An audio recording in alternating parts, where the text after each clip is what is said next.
Hey guys, what is up? This is Quick Grits here, and today I'm going to be giving you my thoughts slash little mini review, first impressions on a early access title on Steam. It is called Space Ribbon. It's a self-described procedurally generated psychedelic racer. Kind of reminds me a little bit of Mario Kart mixed in with some other elements. So basically what I'm going to do right now is I'm going to divide this review up into two big categories. Alright, we're going to do gameplay and controls and graphics and music. And basically I'll let you know about the pros and cons in the time that me and my partner packed my lunch around with this game while we were working with it. We haven't unlocked everything in the game, but we've played a good bit to understand the whole concept of what is going on with the game. And without further ado, here we go. Okay, so with gameplay, what I really liked about this game is it had tight controls. It was pretty easy to pick up. You know, you're only going to use about 5 or 6 buttons, but it was hard to put down. You know, after a while I was playing it, I was really getting into it, and it was pretty hard to put down, and I would lose track of time. The games are quick and fast-paced. You can knock them out one after the other. And going into the customization, it's not too deep, but it's enough to keep you going. There's a wide variety of colors, and there's about 8 unlockable cars with 3 unlocks on each, with each tier of engine, tire, and slipstream. So you can unlock 3 different types on each of those.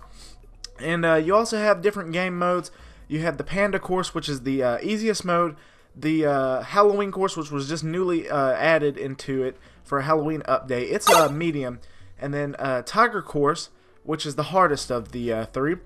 Then you have a couple battle modes, which is 16 and 32 cars, I think. And some more others that you can unlock. There's weapons on the battle stages, including shields, rockets, and it's sort of described as or what I feel like it's kind of described as, is like a star in Mario Kart, kinda. And then there's the game is only local multiplayer and single player or against computers, so there's no online, but you're competing against the AI.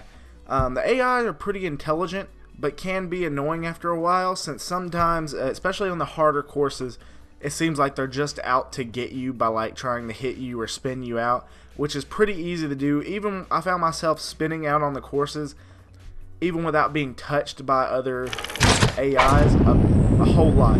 But overall, it's pretty good competition.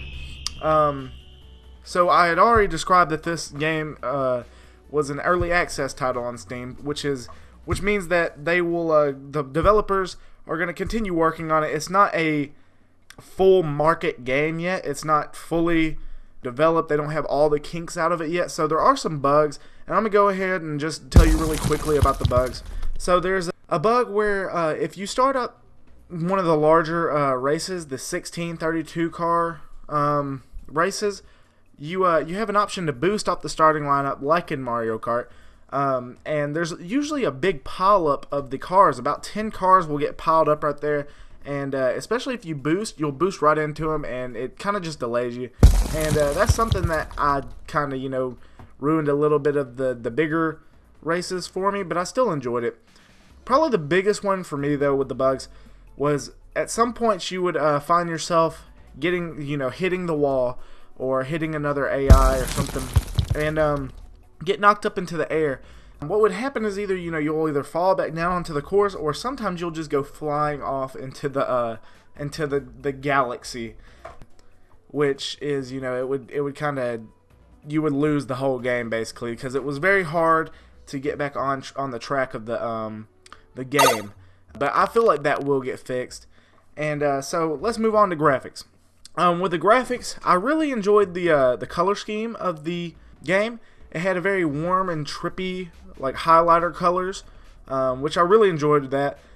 The level design, which was probably my favorite part of the game, was as you're going along, the tracks are being procedurally generated. So as you're going along, the front of the track, which is usually themed off of like the panda or the tiger, or Halloween as a pumpkin or a jack-o'-lantern, excuse me, it would be built while you were driving, so you didn't know what was coming ahead next. So you can't just learn the levels, like learn where you're you know where you're going. So which was really cool. I enjoyed that. The game can be a little bit choppy, especially on the bigger courses or the ones where you're going a lot faster. And if you play it for a little while, for a pretty long period of time, my eyes started to strain a little bit. I think PAX did too. Also with the music, I really enjoyed the music. It fit the game really well. It was like sort of this like techno electronic kind of music, but at some points it did start to be a little repetitive after you played the game for a little while. But yeah, so but in conclusion, you know, guys, I really enjoyed this game. It, you know, it's pretty simple, and it accomplishes what it sets out to do. It's pretty easy, you know, just to pick up, play, and, you know, have some fun. You know, I feel like the bugs will get fixed, and I feel like the developers, they've been adding pretty regularly some updates into the game. So it's good that they're, you know, I feel like the developers are going gung-ho, and they're really trying to make the game as best as it can be. Right now, it's you have two different ways to get the game. Actually, three. There's a VR add-on to the game, or not add-on, but a VR edition of the game, which me and Pac ourselves did not play, so we can't really talk about that one. But there's a demo that you can try out, and then there's the full game on Steam too, or both are on Steam. The full game is for $9.99, $10. Right now, I would say, you know, if you definitely if you like these kind of games, like the kind of like Mario Kart-esque racer, like kind of kart racer games, the arcadey kind of racer games, definitely go out and give it a try. Like I said, I feel like this game will definitely only continue to get better, and so, you know, I'm definitely going to continue playing it, and I want to see where it heads from here. And so with that, guys, definitely hit that like button. If you're not subscribed, go ahead and smash that subscribe button also, and share this video with all your friends. I will leave a link to the game on Steam, and we love y'all guys. Y'all take it easy. We'll see you in the next one. Peace.